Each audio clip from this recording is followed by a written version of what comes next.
Bom dia e a paz do Senhor Jesus Cristo a todos os irmãos, Jesus que estão presentes aqui, Deus abençoe vocês. É uma honra poder estar aqui sendo convidado pelo pastor Emanuel, pastor Lucas, para poder celebrar com vocês o aniversário de 72 anos de fundação da Igreja Presbiteriana 12 de agosto. Eu não sei quantos de vocês estiveram comigo lá. Departamento infantil. As crianças podem ir para o departamento infantil. Obrigado.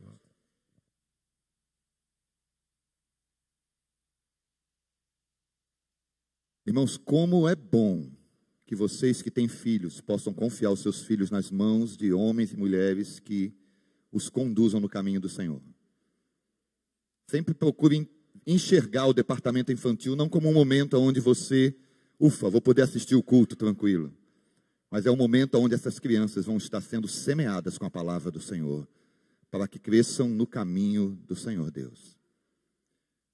Na minha experiência, acredito que aqui não deva ser assim, mas na minha experiência pastoral, eu observei ao longo de algumas igrejas como os professores de escola dominical às vezes são os menos valorizados, vamos dizer assim, dentro do ministério do corpo de Cristo Jesus, né? A gente gosta daquela pessoa que prega, né? O pastor que bota o paletó, mas olha, são essas irmãs e irmãos que estão semeando o futuro da igreja evangélica, cuidando das crianças e introduzindo no coração delas a palavra do Senhor. Lembre-se de orar pelos professores de escola dominical.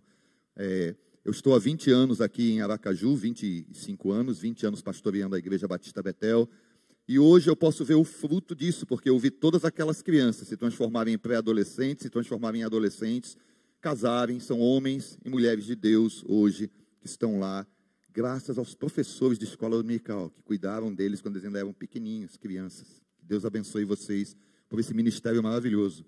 E que o Senhor abra essas portas para que essa escola presbiteriana possa não apenas ser fundada, mas se tornar aqui um farolete de luz que mostre o caminho a todos que querem andar na verdade e conhecer a verdade da palavra de Deus. Queridos, ontem à noite nós falamos sobre a unidade da fé. Nós estamos explorando o tema de vocês, que é agora, pois, permanecem a fé, a esperança e o amor, estes três, porém, o maior destes é o amor.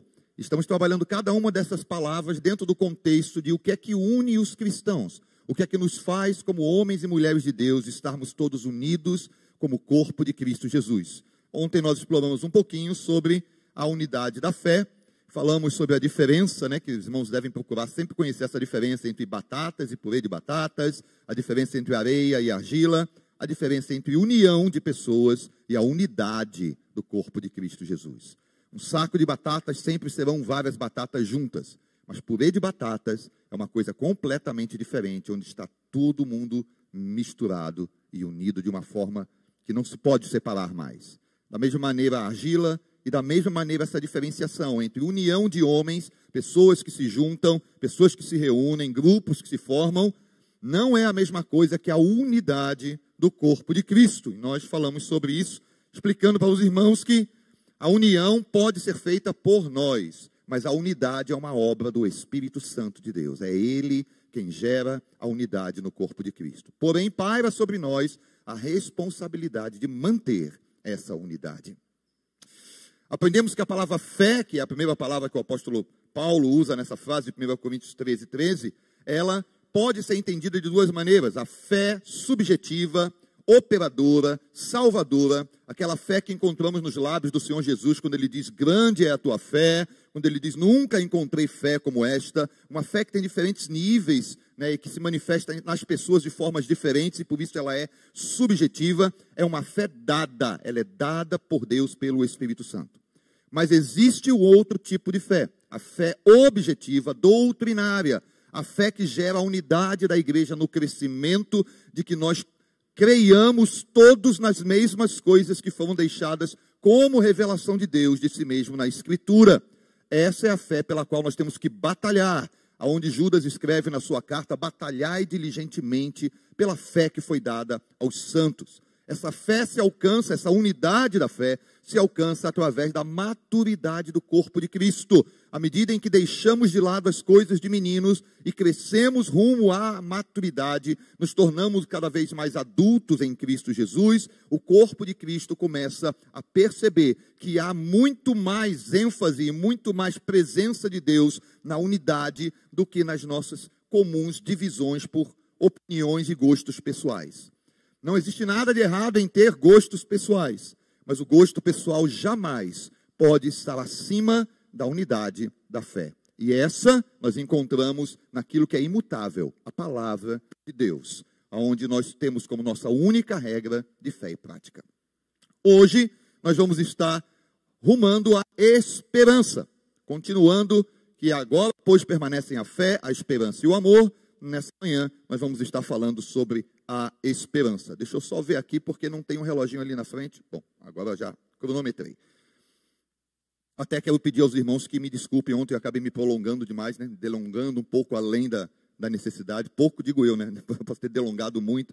Mas eu realmente ontem eu olhava para lá e não via nenhum relógio, porque quando a gente está projetando aqui, o relógio acaba não aparecendo lá. Eu peço aos irmãos que desculpem, mas hoje nós vamos tentar nos manter dentro do horário certo.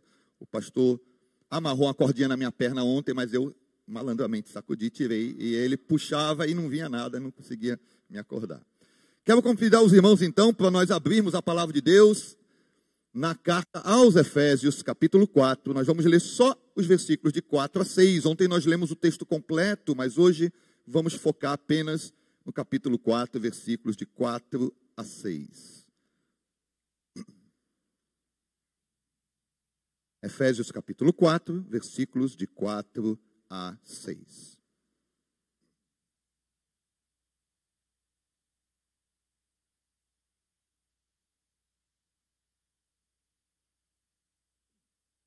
Diz assim a palavra do Senhor: há somente um corpo e um espírito, como também fostes chamados a uma só esperança da vossa vocação.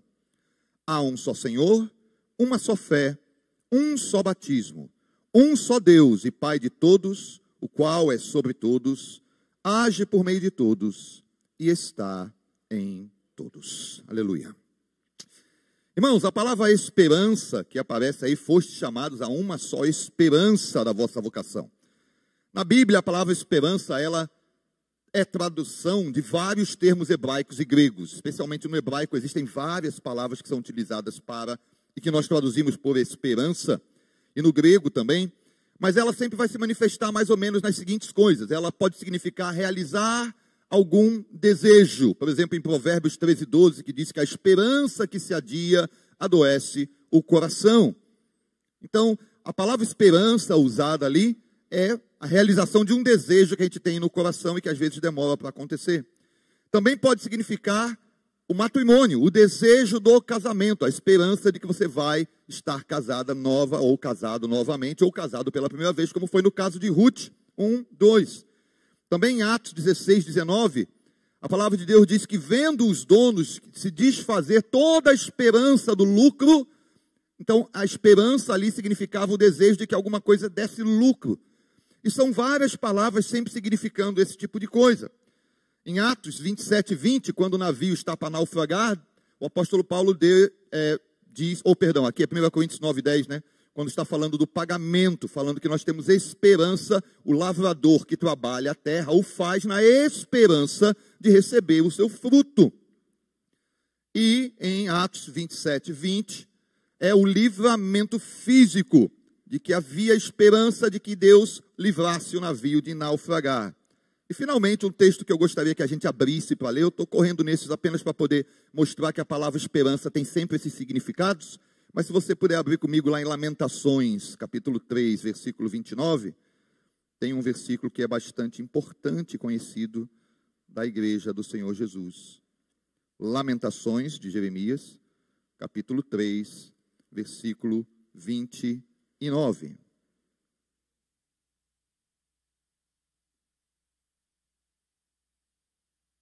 Vamos ler desde o 27 para a gente entender o contexto.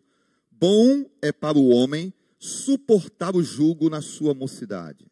Assente-se solitário, fique em silêncio, porquanto esse jugo Deus pôs sobre ele. Ponha a boca no pó, talvez ainda haja esperança.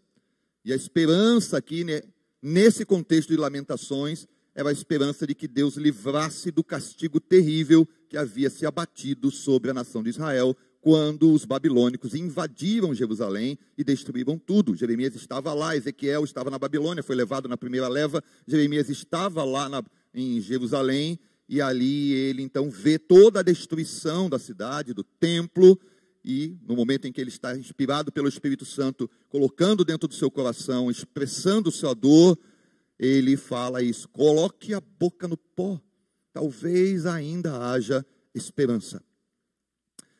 Amados, só abrindo um parêntese aqui, como é importante que nós tenhamos a confiança de que Deus não rejeita o coração quebrantado e contrito. E que muitas vezes nós desistimos das nossas orações antes que o Senhor tenha se colocado para respondê-las. Eu gosto de usar a expressão abortar a oração. Assim como a criança no ventre, ela se desenvolve ao longo de 9 meses, normalmente, para então nascer, muitas vezes os nossos pedidos de oração estão sendo abortados porque a gente para no meio. Porque a gente começa a orar por algum assunto e ora 1, 2, 3 e depois cansa de orar enquanto não vê uma resposta do Senhor. E aqui a palavra de Deus diz: coloque a boca no pó, clame, peça, talvez ainda haja esperança. Então, essa esperança, essa palavra esperança, tem toda essa matiz de pensamento, de realizar os desejos, querer casar, ter algum lucro, receber o seu pagamento, um livramento físico ou um livramento do castigo.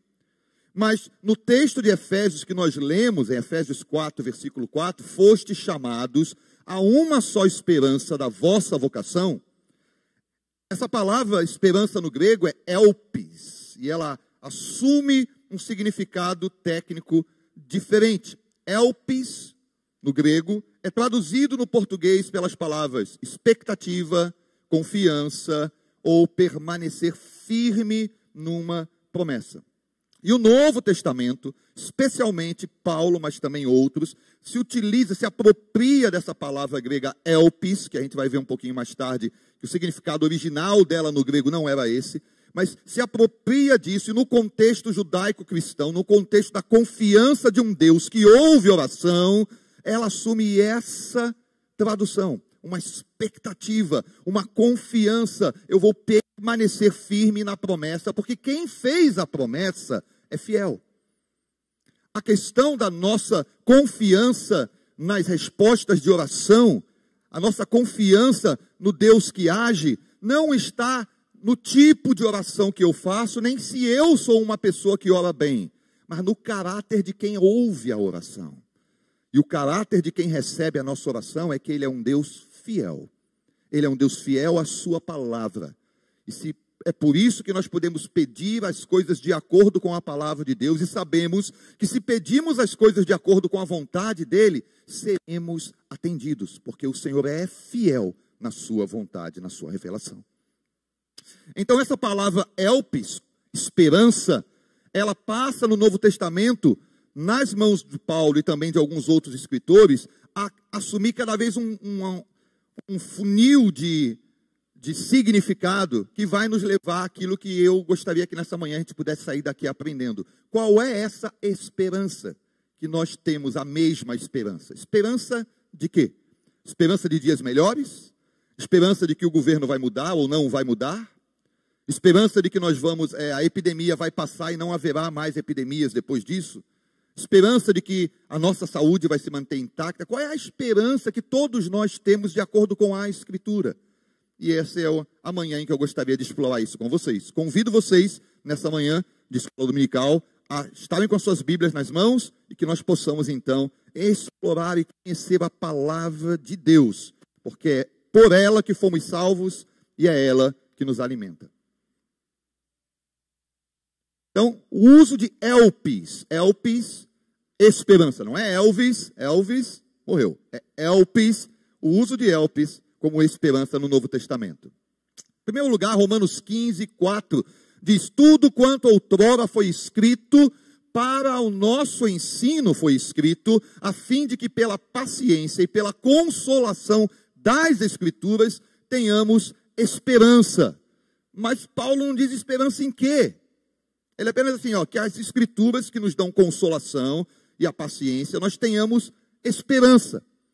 Mas ele não fala esperança em quê? Temos esperança de que Nero não vai ser mais o imperador de Roma. Temos esperança de que a igreja vai florescer. Ele não diz esperança em quê?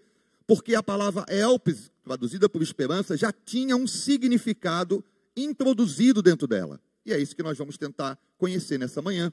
1 Coríntios 15, 19, Paulo fala, se a nossa esperança em Cristo se limita apenas a esta vida, somos os mais infelizes de todos os homens.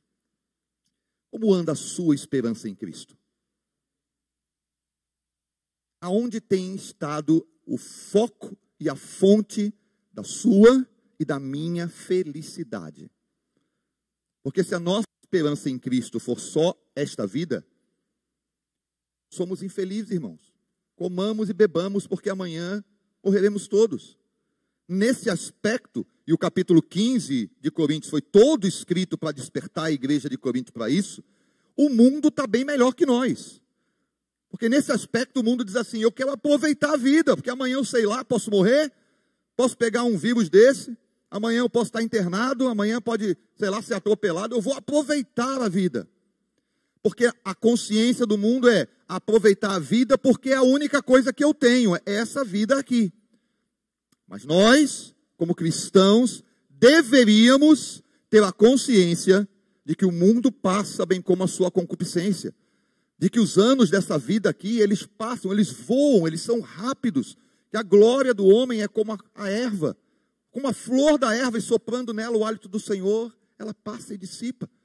Como o salmista diz que, havendo vigor, alguém aí vive bem até 70, no máximo 80 anos. Depois disso, tudo é enfado e canseira. Então, a nossa esperança não pode estar nesta vida, irmãos. Pessoas abrem negócios, fazem empreendimentos, investem tudo o que têm e, de repente, perdem. De repente, surge uma pandemia como essa e os negócios vão se fechando. E as microempresas vão entrando pelo cano. E as pessoas vão passar a precisar de ajuda financeira. E sonhos são totalmente destruídos muitas vezes. Onde está a tua esperança? E como anda a tua esperança desta vida? Nossa felicidade não pode estar aqui.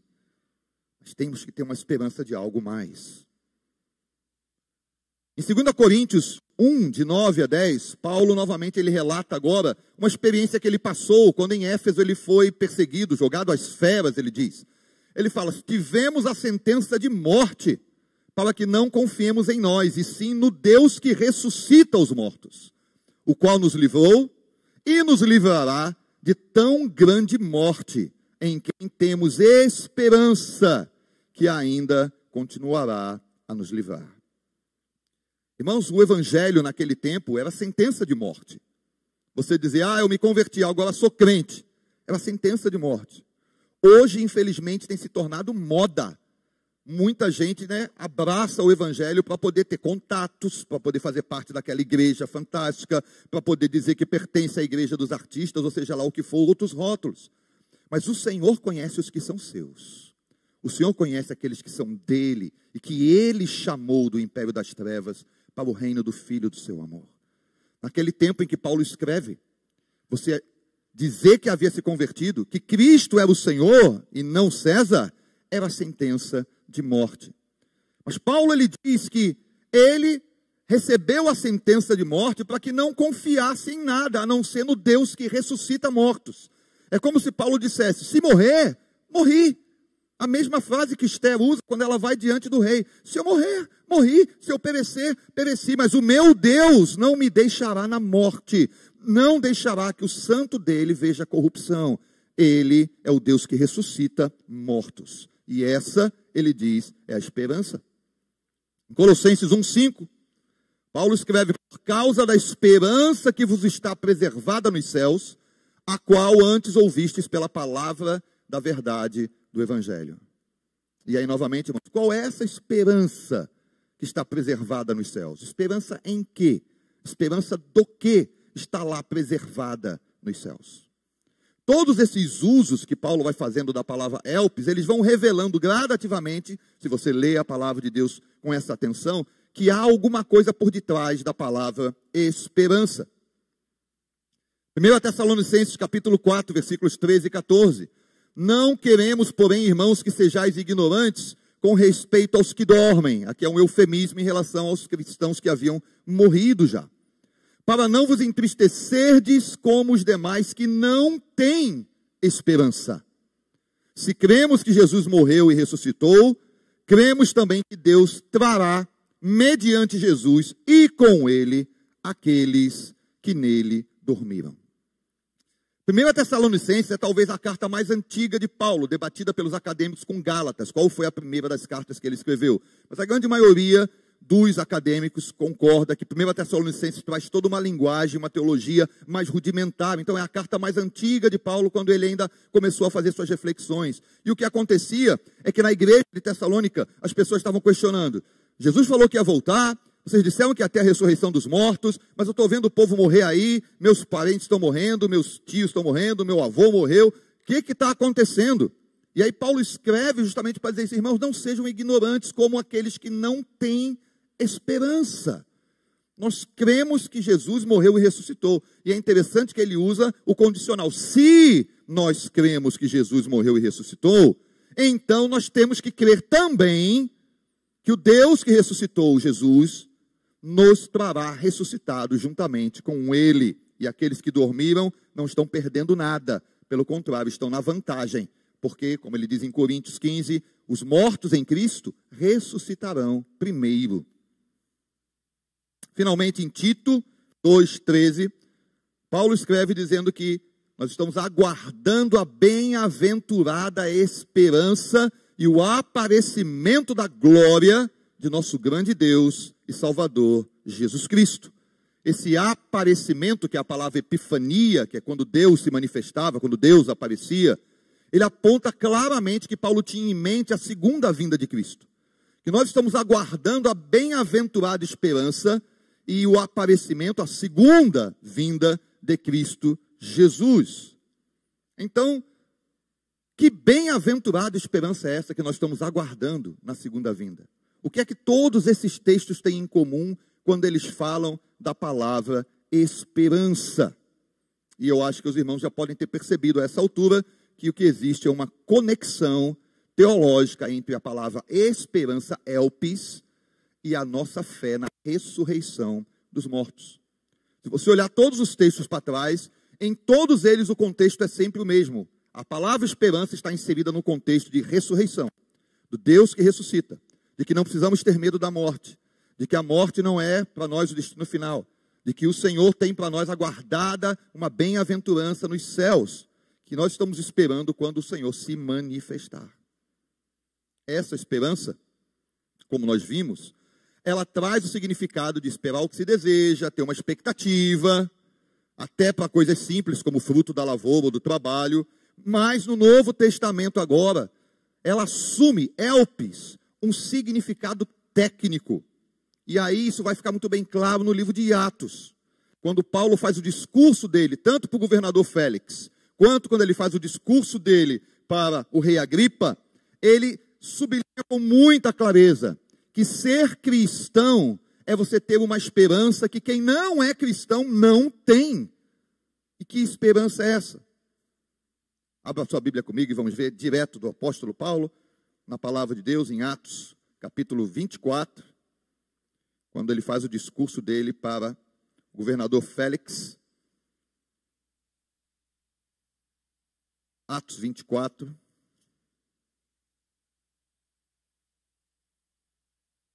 Versículos de 10 a 15. Paulo, tendo-lhe o governador feito sinal de que falasse, respondeu: sabendo que há muitos anos és juiz desta nação, sinto-me à vontade para me defender.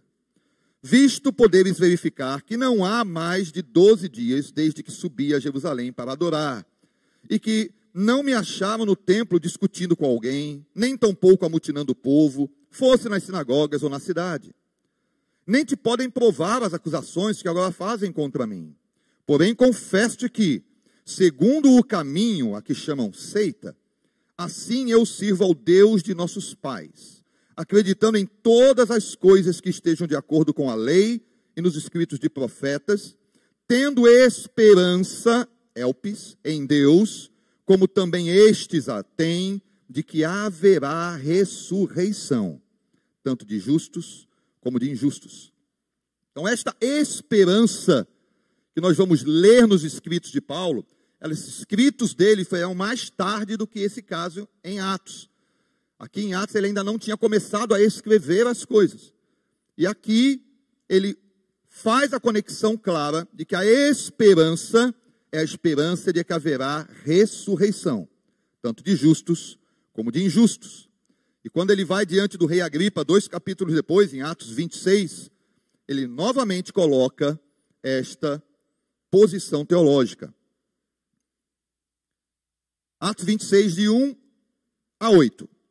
A seguir, Agripa, dirigindo-se a Paulo, disse: é permitido que uses da palavra em tua defesa. Então Paulo, estendendo a mão, passou a defender-se nestes termos: tenho-me por feliz, ó rei Agripa, pelo privilégio de hoje, na tua presença, poder conduzir a minha defesa de todas as acusações feitas contra mim pelos judeus. Mormente porque és versado em todos os costumes e questões que há entre os judeus. Por isso eu te peço que me ouças com paciência. Quanto à minha vida, desde a mocidade, como decorreu, desde o princípio entre o meu povo e em Jerusalém, todos os judeus a conhecem. Pois, na verdade, eu era conhecido deles desde o princípio, se assim o quiserem testemunhar. Porque vivi fariseu, conforme a seita mais severa da nossa religião. E agora estou sendo julgado por causa da esperança da promessa que por Deus foi feita a nossos pais, a qual as nossas 12 tribos, servindo a Deus fervorosamente de noite e de dia, almejam alcançar. E no tocante a esta esperança, ó rei, é que estou sendo acusado pelos judeus. Por que se julga incrível entre vós que Deus ressuscite mortos? Esta esperança, a palavra elpis, que é usada no grego do Novo Testamento, ela está sempre associada ao conceito da ressurreição dos mortos. E uma vez que a gente compreenda isso, mesmo que você esteja lendo, obviamente, direto do português, a palavra esperança vai aparecer nas cartas neotestamentárias, sempre trazendo esse conceito. E essa é uma das coisas mais importantes para o cristianismo. A igreja evangélica não pode perder de vista que a nossa pátria está nos céus, de onde aguardamos a revelação do nosso Senhor e Salvador Jesus Cristo.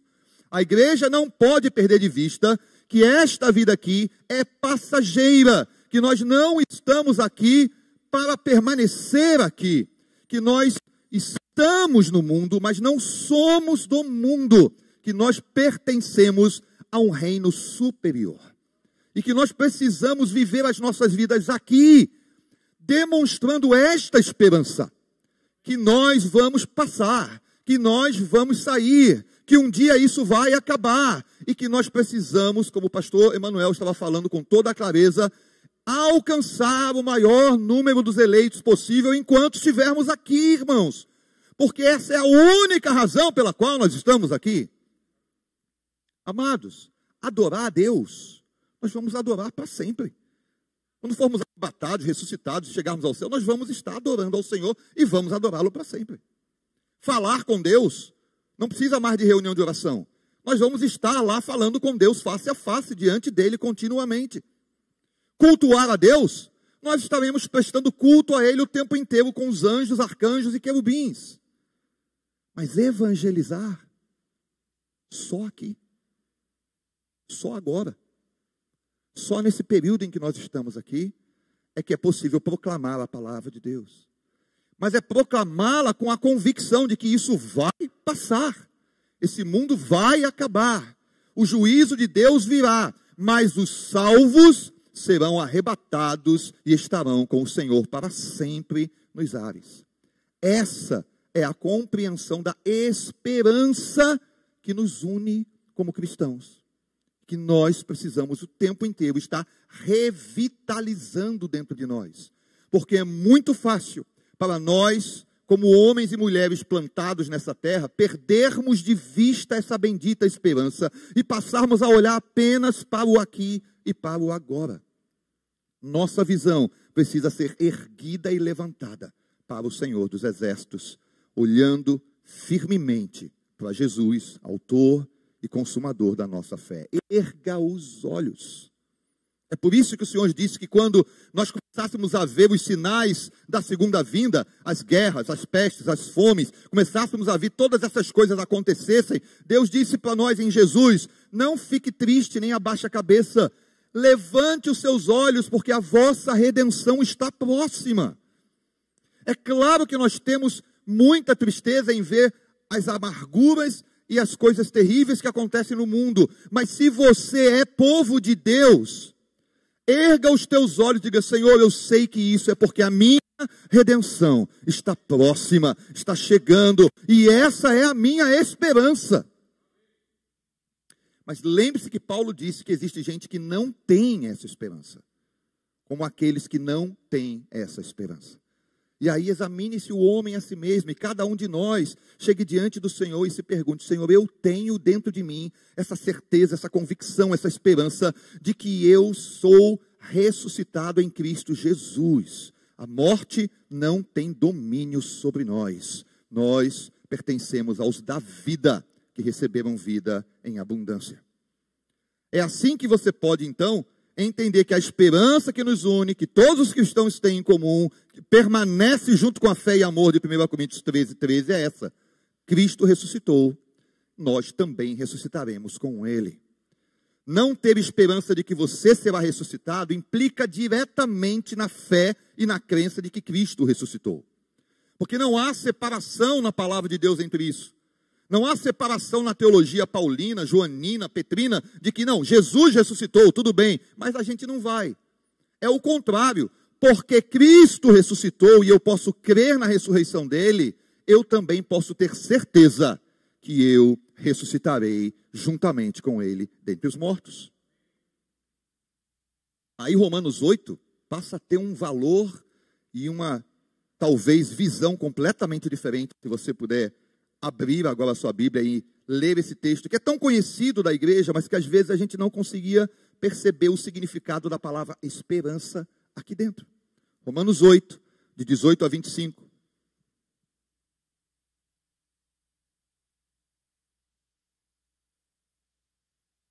Porque eu tenho para mim, por certo, que os sofrimentos do tempo presente não podem ser comparados com a glória a ser revelada em nós. A ardente expectativa da criação aguarda a revelação dos filhos de Deus.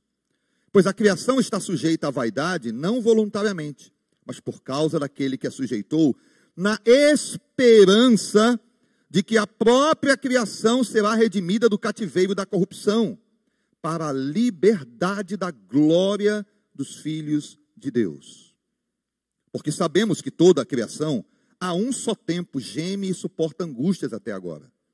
Não somente ela, mas também nós, que temos as primícias do Espírito, e igualmente gememos em nosso íntimo, aguardando a adoção de filhos, a redenção do nosso corpo. E aí o versículo 24 e 25 fecham de maneira linda. Porque na esperança fomos salvos. Ora, a esperança que se vê não é esperança. Pois o que alguém vê como espera.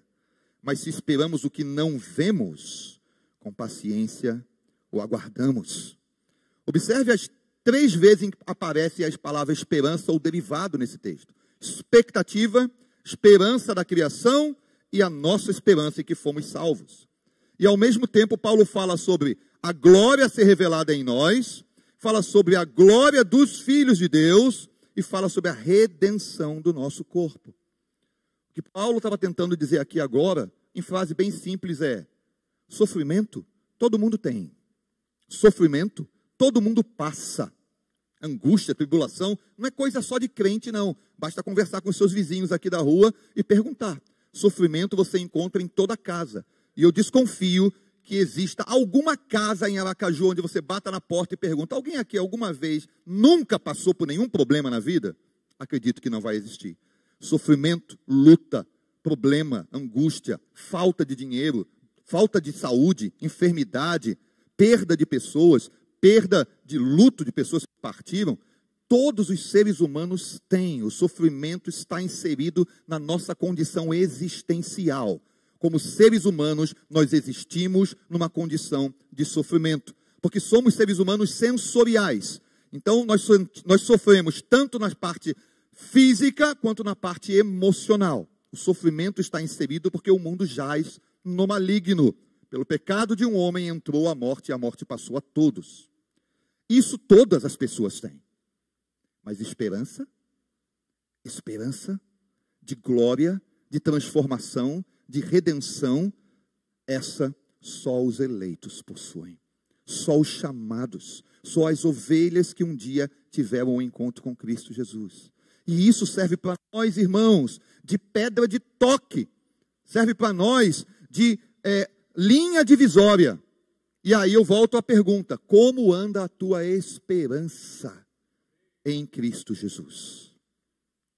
Porque se a nossa esperança for de que a vida vai ficar melhor, somos os mais infelizes dos homens. Porque nós, como cristãos, não nos damos, não nos entregamos voluntariamente aos desejos da carne, às obras da carne, às sensações de prazer e de alegria passageiras que transtornam, que causam, que machucam, que deixam tantas marcas em nós. Nós não fazemos isso porque temos o Espírito que nos guia, nos conduz e nos separa, dizendo: você não é deles, você não comunga com eles, você não faz o que eles fazem, porque você é meu, eu te escolhi, eu te chamei, eu te trouxe para perto de mim, com laços de amor e cordas de misericórdia, eu te atraí para mim, diz o Senhor. Mas se for só isso, viver uma vida inteira sem poder se dar os luxos das obras da carne e depois acabou? Ora, o que mantém o cristão como cristão é a certeza da convicção de que a minha esperança está no Deus que prometeu vida eterna em Cristo Jesus e ressurreição física. Compreenda, irmãos? Existia o conceito grego de que a alma poderia ser imortal. O corpo se desfaria, ficava ali, virava pó, era comida, mas a alma imortal, ela voltava para o mundo das ideias platônico, para o mundo da perfeição. Mas o cristianismo não é platonismo. O cristianismo ele não faz separação entre o corpo e a alma desta forma. A ressurreição é uma promessa física, corpórea. Deus, com seu poder, que é poder para poder fazer tudo o que ele deseja na sua vontade, é capaz de reunir os átomos, as moléculas, o que foi espalhado ao longo de séculos, e reconstituir cada um do corpo físico das pessoas que um dia morreram.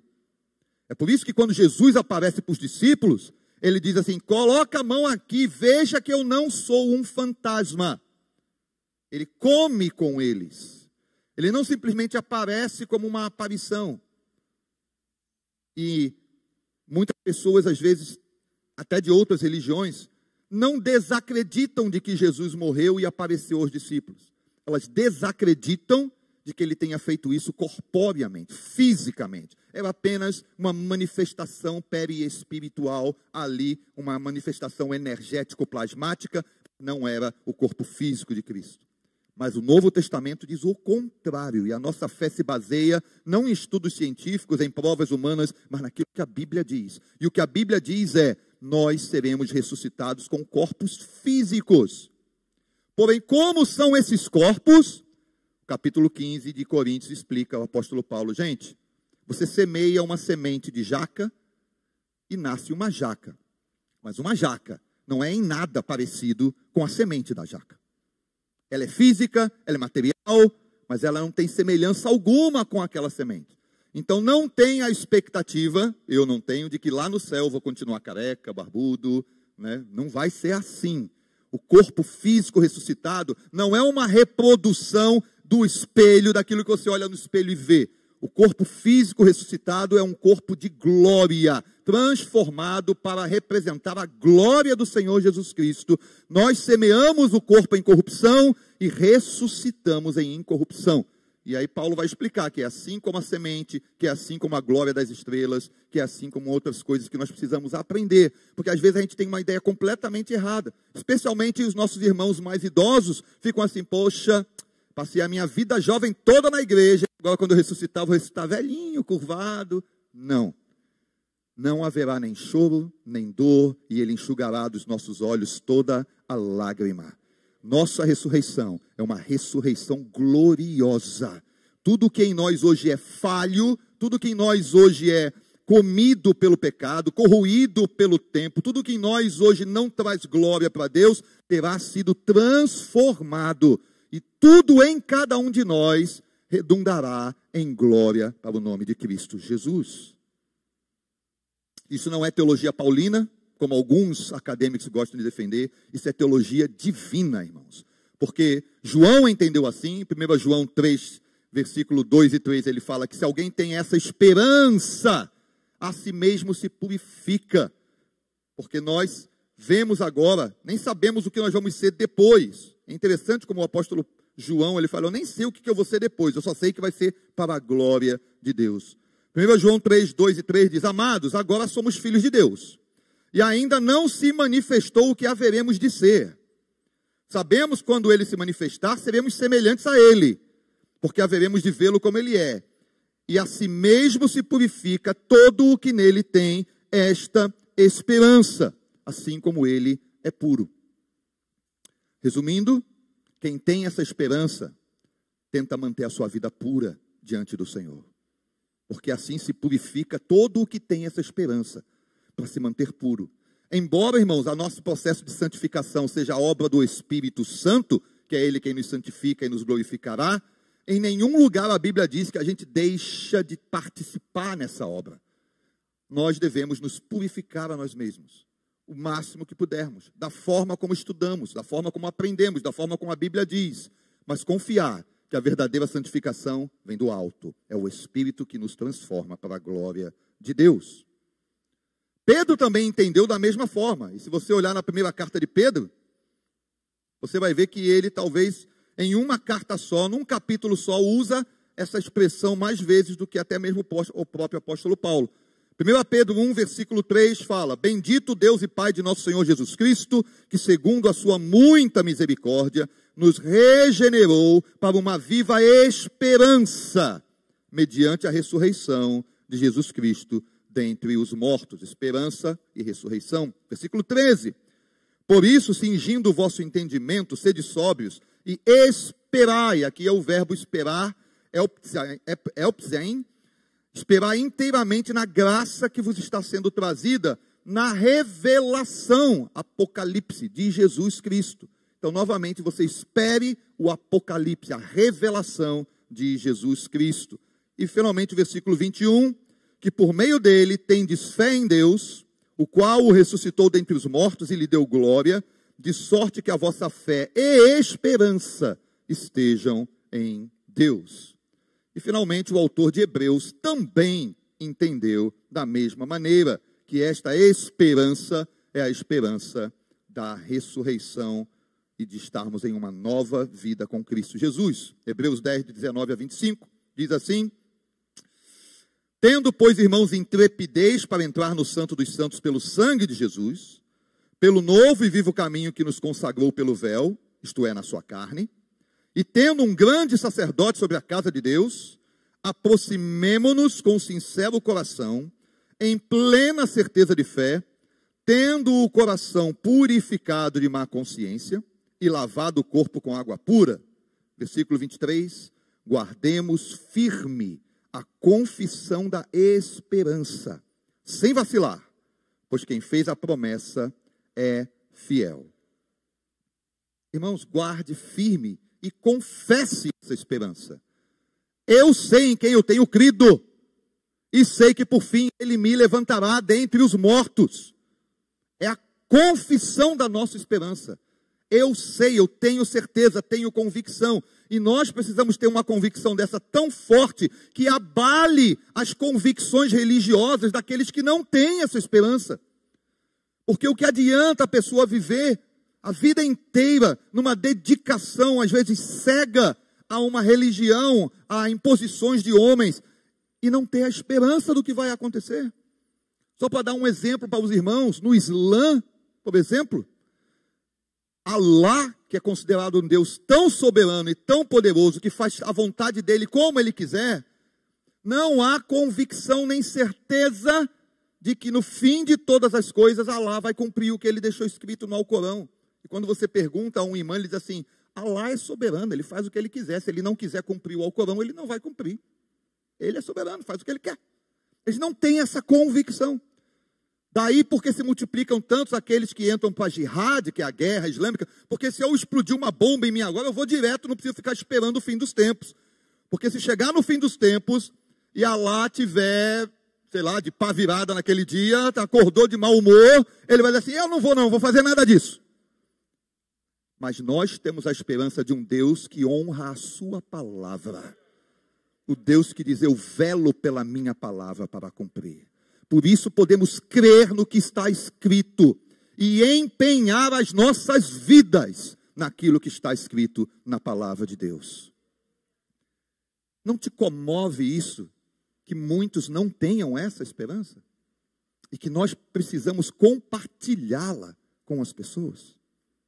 Nosso coração possa se abrir para isso. Quando nós falamos que a unidade da fé precisa ter um conteúdo, ontem, um conteúdo doutrinário, a ressurreição dos mortos é esse conteúdo. E 1 Coríntios 13, 1 Tessalonicenses 4, foram escritos para reafirmar essa esperança.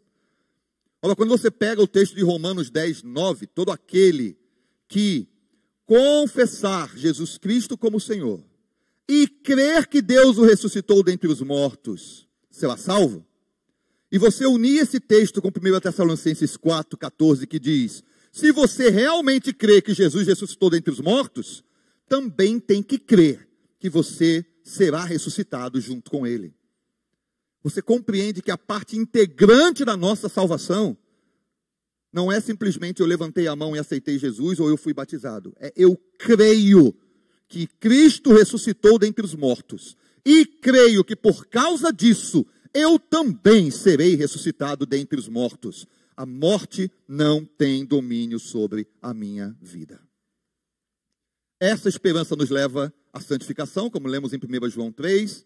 Essa esperança é uma esperança real, viva a esperança, como Pedro fala, porque lá na Grécia existia, a palavra elpis já existia nos gregos antes de Paulo escrever, mas ela era usada como mitologia.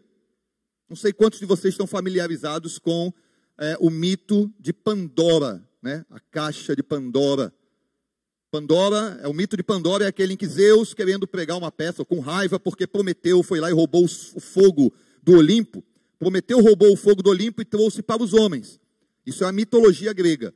Então Zeus, com raiva, resolve punir da seguinte maneira: ele faz uma caixa, coloca todos os males que existem da humanidade, coloca dentro dessa caixa e envia de presente para Prometeu. Prometeu olhou e falou: quero nada disso, quero presente nenhum desse cara. Mas o irmão de Prometeu, Epimeteu, recebe essa caixa e o aviso: nunca abra a caixa. Ele guarda aquela caixa num lugar lá, totalmente protegido. Mas a esposa de Epimeteu, a mulher dele, Pandora, dominada pela curiosidade, vai lá e abre a tampa da caixa. Deixa eu ver o que tem dentro que ninguém pode ver. Só uma olhadinha. Quando ela abre, todos os males da humanidade saem da caixa. Assustada, ela imediatamente fecha a tampa da caixa. Mas ficou lá dentro a única coisa boa que tinha sido colocado: elpis. A esperança. Esse é um mito de Pandora. Os gregos entendiam a palavra esperança como um mito. É uma coisa que você acredita, mas sabe que não vai acontecer. Você tem até esperança, mas não vai. Nós não.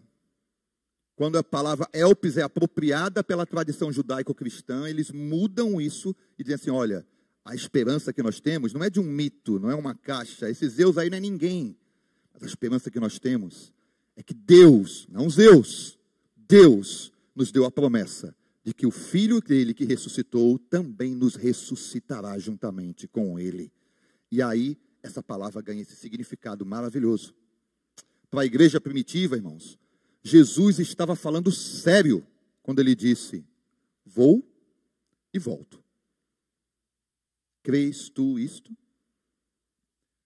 Você ainda acredita na volta do Senhor Jesus Cristo?